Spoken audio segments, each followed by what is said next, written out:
Bahadurpura flyover का काम तेजी के साथ जारी है और ये 31 मार्च तक मुकम्मल कर लिया जाएगा। जेएसएमसी के अहदेदारों के मुताबिक 6 लाइन वाले दो रुखी फ्लाईओवर 690 मीटर तवील है और इस पर 69 करोड़ रुपए का खर्च आया है। इसकी तामीर के बाद पुराने शहर के इस गुंजान आबादी वाले इलाके में ट्रैफिक का मसला खत्म हो जाएगा। नेहरू जूलॉजिकल पार्क आने और जाने वालों को इससे काफ़ी सहूलत होगी। सुप्रिंटेंडेंट इंजीनियर डॉक्टर पंत ने बताया कि बहादुरपुरा से अमूमन टूरिस्ट बसें और बाहरी गाड़ियां भी गुजरती हैं।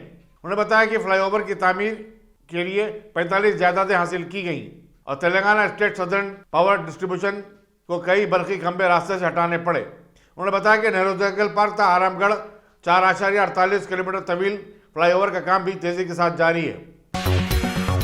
चीफ मिनिस्टर के चंद्रशेखर राव की सालगिरह के सिलसिले में, जो कि 17 फरवरी को है, मदरसे जामिअतुल मोमिनात मोगलपुरे में आयत करीमा का एहतमाम किया गया। बाद अज़ां मदरसे की तालिबात के लिए पुरतकल्लुफ ज़ोहराना भी तरतीब दिया गया था। वज़ीर दाखिला महमूद अली ने मदरसे जामिअतुल मोमिनात का दौरा किया और मुंतज़िमीन को आयत करीमा के एहतमाम पर मुबारकबाद दी। एक के ऊपर एक लोगों मत रखो, आराम से। हमारे आनेबुल सीएम साहब 17 तारीख को 68 साल के मुकम्मिल हो जाएंगे, 69 साल में दाखिल होंगे, क्योंकि सीएम साहब की सालगिरह पर 3 दिन का जश्न मनाया जा रहा है। इस मरतबा 3 दिन तक मुसलसल कई एक वेलफेयर के प्रोग्राम किए जा रहे हैं और ख़ास तौर से आज जामिअतुल मोमिनात के अंदर, जामिअतुल मोमिनात एक ऐसा मदरसा है जो बेमिसाल मदरसा है और उसके जो ज़िम्मेदार है मुफ्ती मुस्तान शाह वली साहब, हमारे साबिर भाई साहब, मुजफ्फ़र भाई साहब और बहुत से लोग यहाँ के ज़िम्मेदार हैं। उन्होंने इस मदरसे में बच्चियों के लिए बहुत अच्छा इंतज़ाम किया है। वो बच्चे यहाँ से पीएचडी कर रहे हैं और आला तालीम हासिल कर रहे हैं।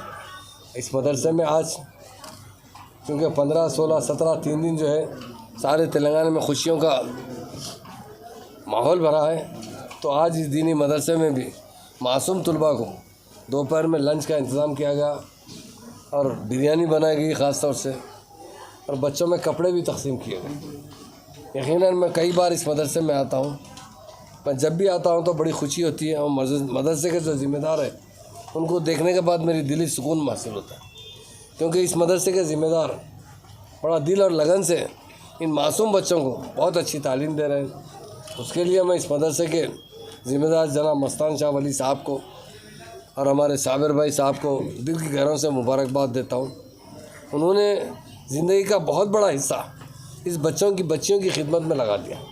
लोग अपने लिए जीते हैं, अपनी औलाद के लिए जीते हैं, दूसरों के लिए जीना, दूसरों की खिदमत करना, ये बहुत बड़ी बात है। आज खास तौर से हमारे आनेबुल सीएम साहब की सेहत के लिए, दराजी उम्र के लिए इस मदरसे के लड़कियों ने जो सैकड़ों की तादाद में गिड़गा कर अल्लाह ताला से दुआ की, अल्लाह ताला केसीआर साहब को सेहत और तंदुरुस्ती अता की।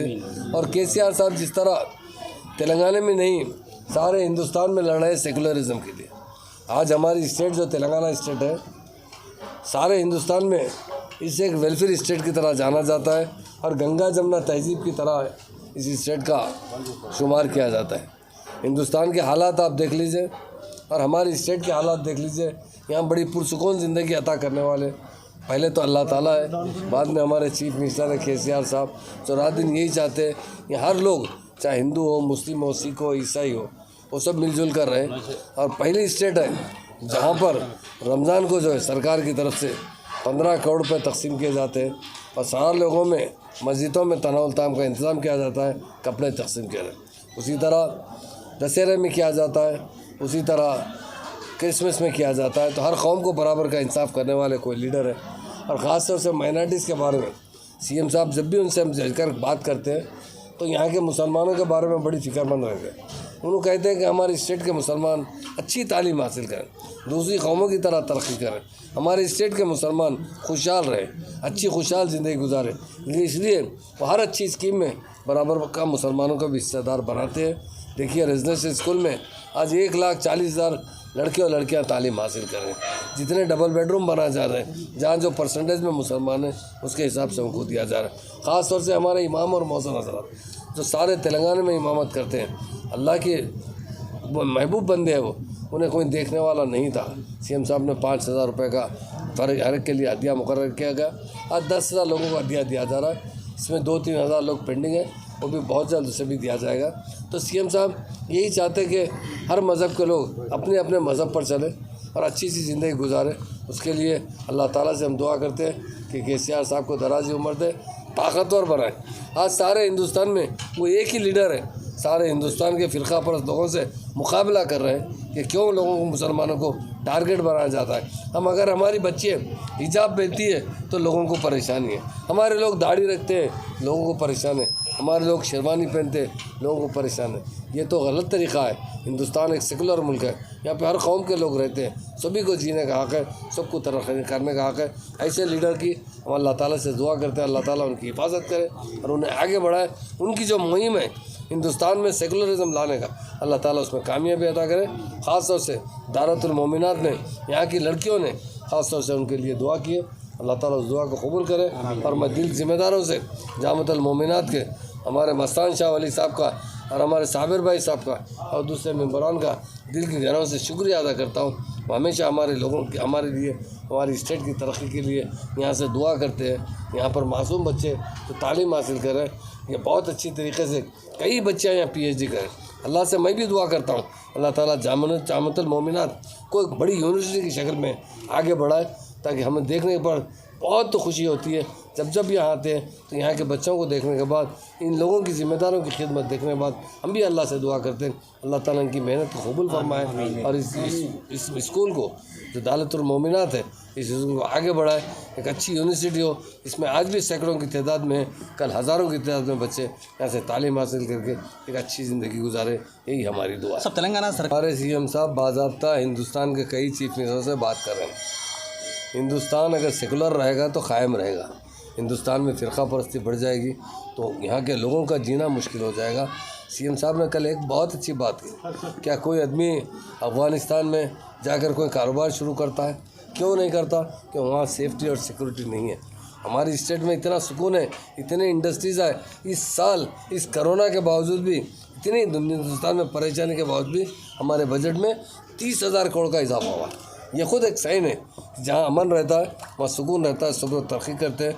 अल्लाह से यही दुआ करते हैं कर्नाटक में भी अल्लाह ताला अमन दे। और हमारे CM साहब पूरे हिंदुस्तान में एक तहरीक चलाना चाहते हैं जिसमें ख़ास तौर से सारे लोगों के साथ इंसाफ हो, ख़ास तौर से माइनॉरिटीज़ के साथ इंसाफ हो, सब प्यार और मोहब्बत की ज़िंदगी गुजारें, खुशहाल ज़िंदगी गुजारें, यही हमारे CM साहब का सपना है। सर ओवैसी की सिक्योरिटी, तेलंगाना सरकार कोई रिव्यू पिटीशन या कोई रिव्यू मीटिंग हमारे को क्या ज़रूरत है बताइए? अवैसी साहब की सिक्योरिटी है तो हमारे स्टेट में तो काफ़ी अच्छी सिक्योरिटी है। हम लोग लेना भी नहीं चाहते, कभी भी हो किसी किस्म की ज़्यादा सिक्योरिटी लेना नहीं चाहते। हम यही चाहते हैं, अल्लाह ताला से दुआ भी करते हैं और सेंट्रल गवर्नमेंट के ख़ास तौर से होम मिनिस्टर साहब से गुजारिश करते हैं कि अवैसी साहब की सिक्योरिटी होना चाहिए, हिफाजत होना चाहिए, उनकी देखभाल की जिम्मेदारी सेंट्रल गवर्नमेंट। सर आप स्टेट के होम मिनिस्टर है, क्या आप मानते हैं कि MIM के जितने भी नेता हैं वो सिक्योरिटी के अंदर कहीं ना कहीं लापरवाही करते हैं, ऐसा मानते हैं क्या? ऐसी बात तो नहीं है। जो भी जिसको ये गनमैन देना है, जो MLA को देते हैं बराबर, अकबर साहब को भी देते हैं। असद साहब सिक्योरिटी ज़्यादा लेना नहीं चाहते और हुकूमत कोशिश करती है कि वो जहाँ भी जाते और पुलिस का बंदोबस्त अच्छा किया जाए। ठीक है, शुक्रिया। मरकजी वज़ीर सेहत जी किशन रेड्डी ने कहा कि हुज़ूराबाद असेंबली के चुनाव नताइज के बाद से चीफ मिनिस्टर के चंद्रशेखर राव बौखला चुके हैं। उन्हें अपनी मुखालिफत और हज़ीमत बर्दाश्त नहीं हो रही है। मीडिया से बातचीत करते हुए किशन रेड्डी ने कहा कि चीफ मिनिस्टर दस्तूर की तब्दीली की बात कर रहे हैं। वो ये भी कहते हैं कि वज़ीर-ए-आज़म नरेंद्र मोदी ने गुज़िश्ता 7.5 वर्ष में कुछ नहीं किया। मरकजी वज़ीर ने बताया कि रियासत के तमाम अहम और बड़े फैसले काबीना में नहीं बल्कि चीफ मिनिस्टर के डाइनिंग टेबल पर होते हैं। వెన్నుపోటు పొడిచి ముఖ్యమంత్రి పదవిలో కూర్చున్నటువంటి ముఖ్యమంత్రి గారు నరేంద్ర మోడీ గారి ప్రభుత్వం పైన మాట్లాడుతా ఉన్నారు. ఒకటే కండిషన్, మళ్ళీ ఇప్పుడు అదే కండిషన్ చెప్తా ఉన్నాను. వారు బహిరంగ సవాలు విసిరారు. నరేంద్ర మోడీ గారి ప్రభుత్వంలో ఒక కేబినెట్ మంత్రిగా, ఒక సాధారణ కార్యకర్తగా ముఖ్యమంత్రి గారి సవాలుకు కేంద్ర ప్రభుత్వం తరఫున నేను స్వీకరిస్తున్నాను. కండిషన్ ఒకటే, భాష. ప్రజలు మాట్లాడేటువంటి భాషతో మీరు మాట్లాడాల చర్చలో.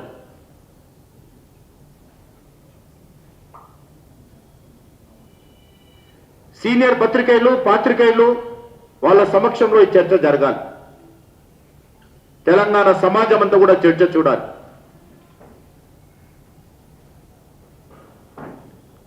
అసలు ఏమీ చేయలేని ప్రభుత్వము బీజేపీని దేశం నుంచి తరిమి కొడతారట అని వారంటారు. భారతీయ జనతా పార్టీని దేశం నుంచే తరిమి కొడతారట. మా పార్టీ పెట్టినటువంటి మొదటి అధ్యక్షుడే దేశ సమగ్రత కోసం బలిదానం ఇచ్చినటువంటి చరిత్ర మా పార్టీ.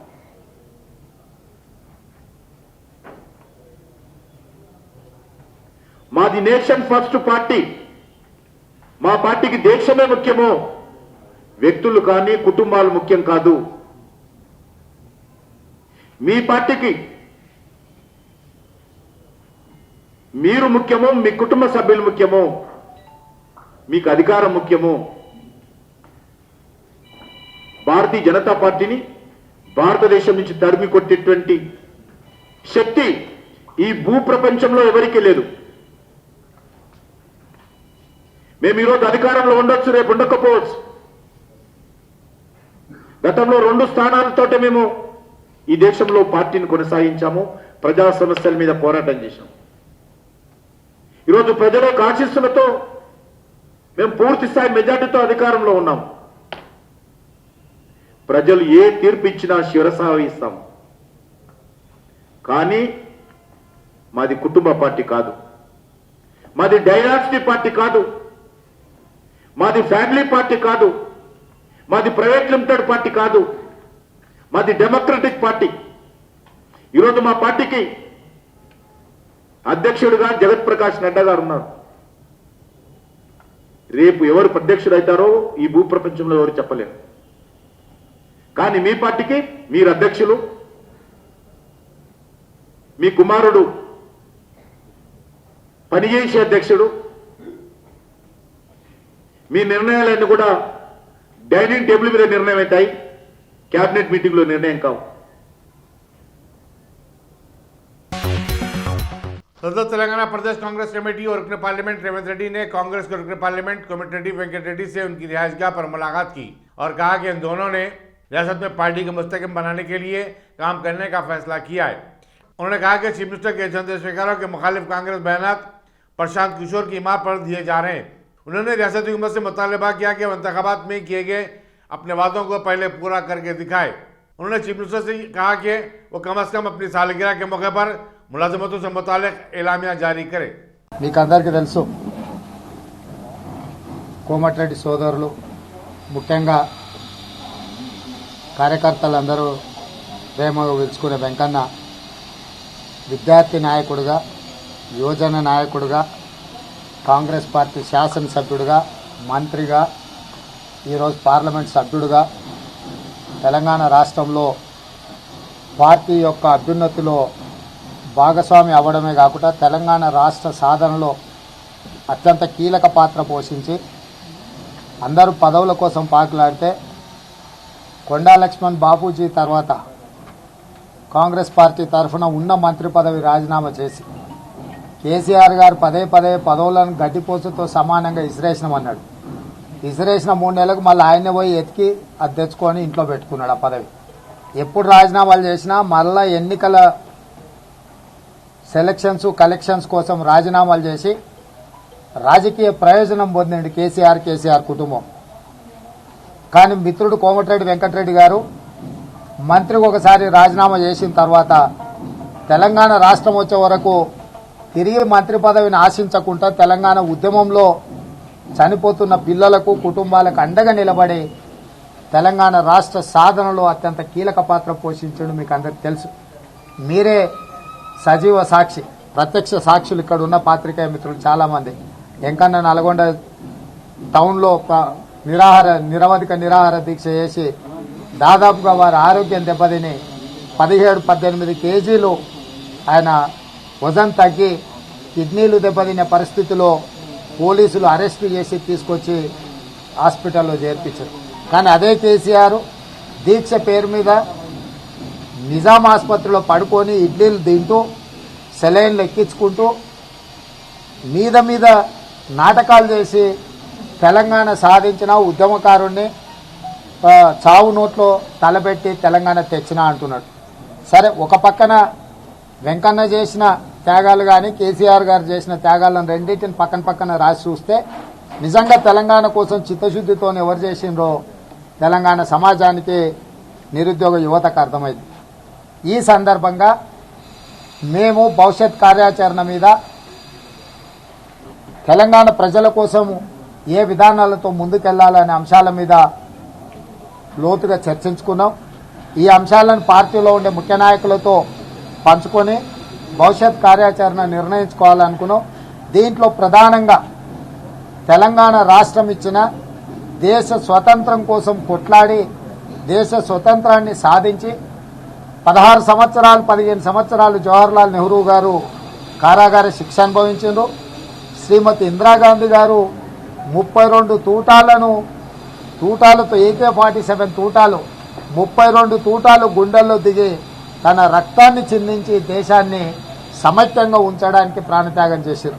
అదేవిధంగా రాజీవ్ గాంధీ గారు ఈ దేశ సమగ్రతను కాపాడడంలో ప్రాణాలు అర్పించి తునాతునకలై ఈ దేశాన్ని సమగ్రంగా ఉంచి ఈ దేశాన్ని ఒక్క తాటి మీద నించోబెట్టింది. कांग्रेस के साबिक सदर रुकन पार्लियामेंट राहुल गांधी के खिलाफ चीफ मिनिस्टर आसाम हेमंत बिस्वा शर्मा की नाजेबा रिमार्क्स पर कांग्रेस महिला विभाग की कारकुनों ने गांधी भवन पर एहतजाजी मुजाहरा किया। सदर प्रदेश महिला विभाग सुनीता राव की क़यादत में मुनज़्ज़म करदा इस एहतजाज में 3 गधों को भी रखा गया था, जिनके गले पर हेमंत बिस्वा शर्मा, अमित शाह और नरेंद्र मोदी के नाम की तख्तियां लगाई गई थी। एहतजाजियों ने मुतालबा किया कि आसाम के चीफ मिनिस्टर को फौरी बरतरफ किया जाए। उन्हें गांधी खानदान की तहरीर जेब नहीं देती। सुनीता राव ने मीडिया से बातचीत करते हुए बीजेपी के इस बयान को मुस्तरद कर दिया कि आने वाले असेंबली इंतखाबात में टीआरएस और कांग्रेस मिलकर चुनाव लड़ेंगे। వ్యతిరేకంగా మోదీ దగ్గర చేరినాక మాట్లాడతాడా? వీడికి సంసారం గురించి తెలుసా? వీడో తల్లికే పుట్టిండు కదా. రాహుల్ గాంధీ కూడా తల్లికే పుట్టిండు. తల్లి సోనియా గాంధీ ఈ రోజు తెలంగాణలో మాకు తెలంగాణ ఇచ్చిన తల్లి సోనియా గాంధీ గారు. సోనియా గాంధీ గురించి మాట్లాడే వ్యాఖ్యలు ఖండిస్తూ మహిళా కాంగ్రెస్ చెప్పు దెబ్బలతో సన్మానిస్తున్నాం ఈరోజు. ఎందుకంటే వాళ్ళందరూ కూడా గాడిదలే. బీజేపీలో ఉన్న గాడిదలంతా ఇక్కడున్నారు మోదీ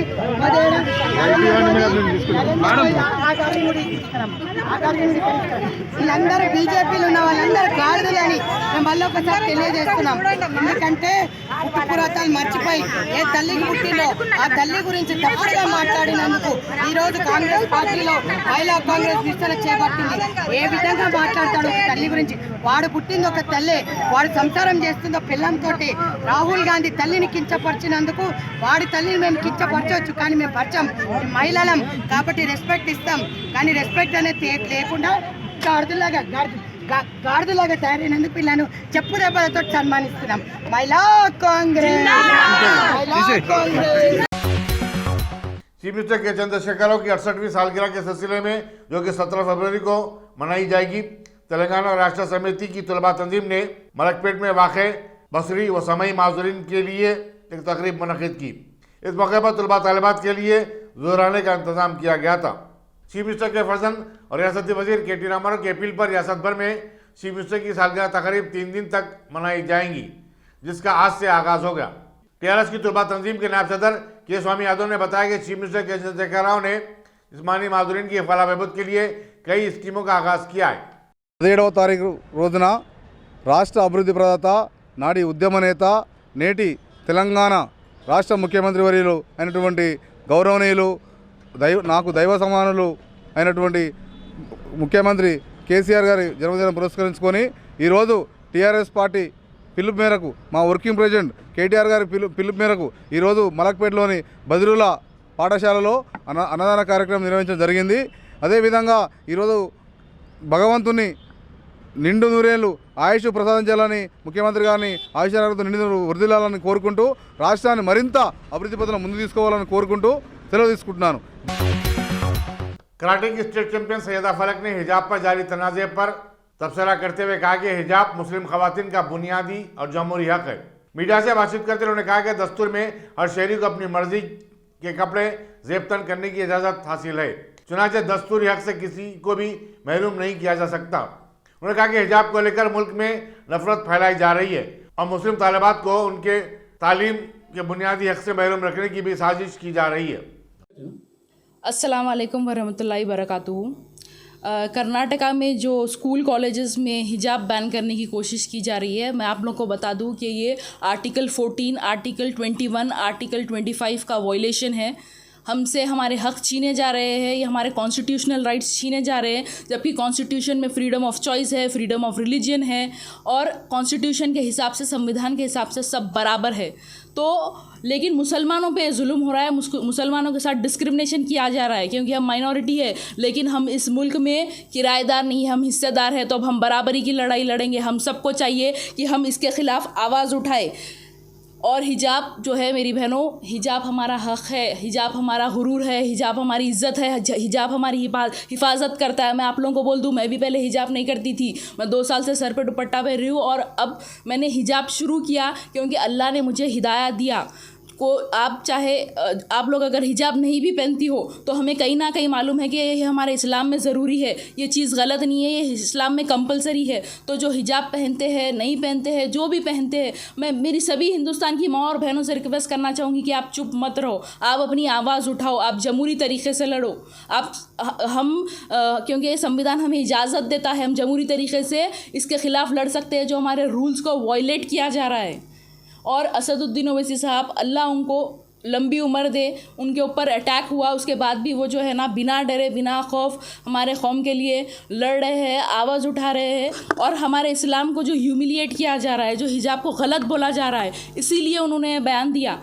और ये वो लोग ये बोल रहे हैं कि भाई ये हिजाब पहन के एक लड़की जो है पायलट नहीं बन सकती, डॉक्टर नहीं बन सकती, कलेक्टर नहीं बन सकती, कुछ नहीं कर सकती। तो इसीलिए उन्होंने बोला कि हिजाब पहन के लड़की, एक हिजाबी लड़की डॉक्टर भी बनेगी, पायलट भी बनेगी, कलेक्टर भी बनेगी और हो सकता है वो इंशाल्लाह हिंदुस्तान की प्रधानमंत्री भी बनेगी। और उन्होंने इसलिए ऐसा कहा क्योंकि हमारे जो है हिजाब को, हमारे मज़हब को वो लोग ह्यूमिलिएट कर रहे हैं। तो हो सकता है इंशाल्लाह ताला अल्लाह आगे जाकर उन जालिम हुक्मरानों को बताए कि देखो, जिस हिजाब को तुम जलील करने निकले थे, आज वही हिजाब पहनकर हिंदुस्तान की एक मुसलमान औरत उस हिंदुस्तान को रूल कर रही है। इंशाल्लाह ऐसे होगा, मुझे पूरा। हिंदुस्तान एक मल्टीकल्चरल कंट्री है जहाँ पे हर कल्चर एक्सेप्ट किया जाता है। लोग बिंदी पहन के, तिलक पहन के, पगड़ी पहन के, हिजाब पहन के, दाढ़ी छोड़कर हर तरीके के लोग हमारे पास रहते हैं। तो अगर ये कॉन्स्टिट्यूशनल राइट सिर्फ मुसलमानों से छीने जा रहा है तो कल के दिन हो सकता है सिखों को भी बोल दे कि वो अपनी पगड़ी निकाल दे। ये फ्रीडम ऑफ चॉइस पे, फ्रीडम ऑफ रिलीजन पे अटैक है, हमारे संविधान के ख़िलाफ़ काम कर रहे हैं। तो मेरे सभी हिंदू भाई और बहनों से भी मेरी रिक्वेस्ट है, अगर आप लोग को लगता है कि हमारे साथ गलत हो रहा है, आप लोग भी आगे आइए, हमारा साथ दीजिए। सिख भाई बहनों से मेरी गुजारिश है कि आप लोग भी हमारा साथ दीजिए। आज हम हमारे हिजाब पर अटैक कर रहे हैं, हो सकता है कल के दिन आपकी पगड़ी पे अटैक करें। तो सभी से, मुसलमानों से, सिखों से, हिंदुओं से जो सेक्युलर है और ये मानते हैं कि हमारे साथ गलत हो रहा है, सभी से मेरी रिक्वेस्ट है कि आप लोग आगे आइए। हिंदुस्तान की हर माँ और बहन से मेरी गुजारिश है कि आप लोग आगे आइए और इसके ख़िलाफ़ बोलिए। और मैं मेरा बोलूँ तो मैं इस लड़ाई में बिल्कुल भी पीछे नहीं हटूँगी, आखिरी सांस तक मैं इसके लिए लड़ूंगी। नाचराम डिवीज़न के एरागुंटा में वाक़ बस्ती दवाखाने में ज़रूरी सहूलतों की अदम फराहमी पर कांग्रेस के कारकुनों ने ज़बरदस्त एहतजाज किया और धरना दिया। कांग्रेस के लीडर लक्ष्मण रेड्डी ने कहा कि दवाखाने में इलाज मुआलजे की ज़रूरी सहूलतें और दवाएं तक मौजूद नहीं है, तो ऐसे दवाखाने के क़याम का मकसद ही क्या होता है। నాచారం డివిజన్లో బస్తీ దవాఖాన విషయంలో, ఎర్రగుంటలో బస్తీ దవాఖాన విషయంలో ఇక్కడ ధర్నా నిర్వహించడం జరుగుతుంది కాంగ్రెస్ పార్టీ ఆధ్వర్యంలో. ఎందుకంటే బస్తీ దవాఖాన అనేది పేద ప్రజల గురించి పెట్టిన దవాఖాన అని చెప్పి ఈ రాష్ట్ర ప్రభుత్వము చెప్పుకుంటుంది. నిజంగానే కాన్సెప్ట్ మాత్రము బస్తీలో పనిచేస్తే, బస్తీ వాసుల గురించి పనిచేస్తే నిజంగానే అది మంచిది. కానీ ఈ రోజున ఈ బస్తీ దవాఖానలు అనేది ఢిల్లీలో కేజ్రీవాల్ గారు దాన్ని సక్సెస్ చేశారని చెప్పి బస్తీ దవాఖానలు ఇక్కడ కూడా పెట్టడం జరిగింది. నిజంగానే చాలా మంది కూడా ప్రజలందరూ కూడా చాలా సంతోషపడ్డారు. ఎందుకంటే ఇది మంచి కాన్సెప్టే. కానీ గ్రేటర్ హైదరాబాద్ లో 190 బస్తీ దవాఖాన్లు ఇప్పటివరకు ఓపెన్ చేయడం జరిగింది. ఎక్కడ కూడా సౌకర్యాలు లేవు. ఎప్పుడే గాని ఈ బస్తీ దవాఖాన్లు అనేది హెల్త్ మినిస్టరు హరీష్ రావు గారు మరియు మున్సిపల్ మినిస్టరు కేటీఆర్ గారు చూస్తారని చెప్తున్నారు. వీరిద్దరు ఆధ్వర్యంలో బస్తీ దవాఖాన్లు ఎంతో డెవలప్ చేయాలి. కానీ बस्ती दवाखाना అంటే शिवरामपल्ली में एक दीनी मुदरिस पर हमले का वाकया पेश आया है, जहां वो शदीद तौर पर जख्मी हो गया। बताया जाता है कि व्यू कॉलोनी में रहने वाले मुजम्मिल ने एक मौलवी साहब शमीम अख्तर को फोन करके अपने घर तलब किया, जहां उन्होंने अपने वालिद जुबैर अहमद के साथ मिलकर शमीम अख्तर को ज़दोकोप किया। जख्मी शख्स की शिकायत पर राजेंद्रनगर पुलिस ने एक मुकदमा दर्ज किया है। मेरा नाम मोहम्मद शमीम अख्तर है और मैं मौलवी साहब हूँ। मैं अरबी पढ़ाता हूँ, बच्चों को, छोटे छोटे बच्चों को इस्लामी ज्ञान देता हूँ। मैं रात का मेरे साथ एक हादसा हुआ। हादसा ये हुआ कि मेरे ऊपर जानलेवा अटैक हुआ और वो अटैक करने वाले जुबैर अहमद नाम है और उनके बेटे हैं। उन्होंने कॉल करे, उनके बेटे यह attack pillar number 270 university view colony A to Z apartment के ग्रैंड फ्लोर पे। मैं ऊपर से अरबी पढ़ा लेके नीचे आया और नीचे आकर के मैं ऑनलाइन क्लास ले रहा था। उसी दरमियान में मैं चेयर पर बैठा हुआ था, आकर जुबैर अहमद वो आकर मेरे ऊपर अटैक कर दिया। मारने की वजूहत क्या है आपको? मारने की वजूहत मेरे से कोई पर्सनल ऐसा कुछ भी मेरे समझ में तो नहीं आ रहा। उनकी अपनी बदमाशी ये है कि क्राइम वो आए दिन करते रहते हैं, रावड़ी शूटर हैं। और इससे पहले मंगल हाट से उनका रावड़ी शूटर ये भी है। मैंने अभी रात पता किया तो पता चला कि रावड़ी शूटर है उन्होंने। और इससे पहले मेरे साथ कई दफ़ा छेड़खानी भी करी। मस्जिद में जाता हूँ तो मस्जिद में जाकर उन्होंने जो है गालियाँ दे देना और ताने देना, तरह तरह के उल्टे सुल्टे, पता नहीं क्या क्या उनके दिमाग में रहता है। शराब पी लेना, गांजे पी लेके उसके बाद जो है हम पर अटैक करे और अटैक करके जो है हमको बार बार ये बोल देते हैं कि हम तुम्हारा मार डालते। मैं जान के डर से कैसा भी करके छुड़ा लेके भागा। मेरे पास वीडियो रिपोर्ट भी है, ये भी है, वीडियोस भी है, जिसके अंदर सारी चीज़ें CCTV कैमरे में कैद हो गई। और मैं रात ही डर से आकर बहुत ज़्यादा दर्द हो रहा मेरे लेफ़्ट साइड में, चूँकि घूसों से यहाँ पर गपागप मारा उन्होंने। लेकिन मैं कैसा भी करके यहाँ PS आया और आकर मैंने यहाँ रिपोर्ट दर्ज कराया। कितने लोग थे उन लोग? और एक जने मारे, एक जने कॉल करे ऊपर से। क्या नाम है, कुछ नाम? मारने वाले जो हैं जुबैर अहमद हैं और जो खून करे थे वो मुजम्मिल हैं, उनके बेटे हैं। पहले आपके साथ? इससे पहले मेरे साथ ऐसा नहीं हुआ था, लेकिन जुबैर अहमद इससे पहले कई दफ़ा मुझे जो है उल्टी सुल्टी बात कहे हुआ था। मैं इसको नॉर्मली समझकर इग्नोर कर दिया था कि ये लोग बदमाश हैं ही। लेकिन इनकी बदमाशी इतनी सर कर गई है कि परसों इससे पहले जो है उसी कॉलोनी में एक आदमी पर ज़फ़र अहमद सिद्दीकी हैं, उनके ऊपर जो है जानलेवा अटैक किया और आज जो है मेरे ऊपर हमला किया रात। PS में कंप्लेंट लिखा है? मैं राजेंद्र नगर PS पे कंप्लेंट लिखाया और उसका मेरे पास ये रिसिप्ट भी है। रात ही लिखा लिया, कंप्लेंट डाल दिया मैं। इसको आप लोग देख सकते हैं। तो जनता से भी मेरी अपील है कि ऐसे लोगों के ख़िलाफ़ जो है आवाज़ उठाई जाए और पुलिस प्रशासन से हम हम्बली रिक्वेस्ट करते हैं कि हम संविधान पे, हम कवानीन पे भरोसा रखते हैं और जो भी हमारे इंडियन सिपाही हैं उन पर हम भरोसा रखते हैं। तो ऐसे रावड़ी शूटरा जो फिर रहे हैं, आए दिन क्राइम कर रहे हैं, कल परसों उनकी जान पर हमला करे ज़फ़र अहमद सिद्दीकी पर। नारजोन की पुलिस टास्क फोर्स ने जाली तालीमी असनादात का कारोबार करने वाले एक बैनुल रियासती राहगीर को बेनकाब करते हुए 9 अफराद को गिरफ्तार किया है। कमिश्नर पुलिस CV आनंद ने एक प्रेस कॉन्फ्रेंस में बताया कि मुलजिमीन में मध्य प्रदेश के शहर भोपाल में वाक़े सर्वेपल्ली राधाकृष्ण यूनिवर्सिटी का असिस्टेंट प्रोफेसर केतन सिंह भी शामिल है, जो सलीम नगर ओल मलकपेट में श्री साई एजुकेशन कंसल्टिंग के नाम से चलाए जाने वाले इदारे के मालिक श्रीकांत रेड्डी को जाली असनादात फराहम करता था। गिरफ्तार शुदगान में 7 उम्मीदवार भी शामिल हैं। उन्होंने बताया कि उम्मीदवारों से जाली डिग्रियों के लिए 1 लाख तक 3.5 लाख रुपये लिए जाते थे। मुलजिमीन को मज़ीद तहक़ीक़ात के लिए मलकपेट पुलिस के हवाले कर दिया गया है। एक और दूसरे केस में पुलिस ने पिल्ला नंबर 21 मेहदीपट्टनम के पास प्राइड एजुकेशनल एकेडमी के नाम से चलाए जाने वाले एक इदारे पर भी धावा करते हुए 45 साल शख्स G महेश्वरा को गिरफ्तार किया, जो भोपाल की यूनिवर्सिटी के अलावा सहारनपुर उत्तर प्रदेश की ग्लोबल एकेडमी से जाली डिग्रियां खरीद कर ख्वाहिशमंद उम्मीदवारों को फरोख्त करता था। पुलिस ने जाली डिग्रियों की तैयारी में इस्तेमाल किए जाने वाली अशिया को भी जब्त किया। कमिश्नर पुलिस ने आवाम से ख्वाहिश की कि वो ऐसी कंसल्टेंसी एजेंसियों के झांसे में न आए और जाली डिग्रियां हासिल न करें। पुलिस आसिफ नगर ने गड्डी मलकापुर से 5 फरवरी की दोपहर पैसों की खातिर एक गुलफरोश प्रशांत के अगवा के मुकदमे को हल कर लिया है। कमिश्नर पुलिस सीवी आनंद ने मीडिया को बताया कि इस सिलसिले में 4 अफराद को गिरफ्तार किया गया है। अगवा के केस में इस्तेमाल की गई एक पजेरो कार को भी जब्त किया गया है। उन्होंने कहा कि अतापुर का जीप हरीश वेब पर बनाई गई सीरीज से मुतासिर था और उसने अगवा का मंसूबा बनाया। उन्होंने बताया कि उसके गिरफ्तार शुदा साथियों में एम रोहित, जगदीश और कुणाल शामिल हैं, जबकि उनका एक और साथी चारी मफरूर है।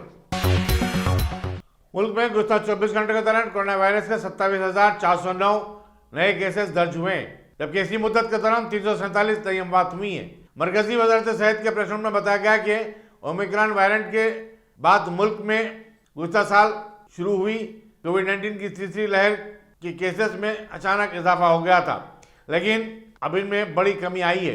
पूरे मुल्क में सिर्फ 5,326 केसेस ओमिक्रॉन के रिपोर्ट हुए हैं। कल पीर को मुल्क भर में कोविड-19 के 12,29,536 टेस्ट किए गए।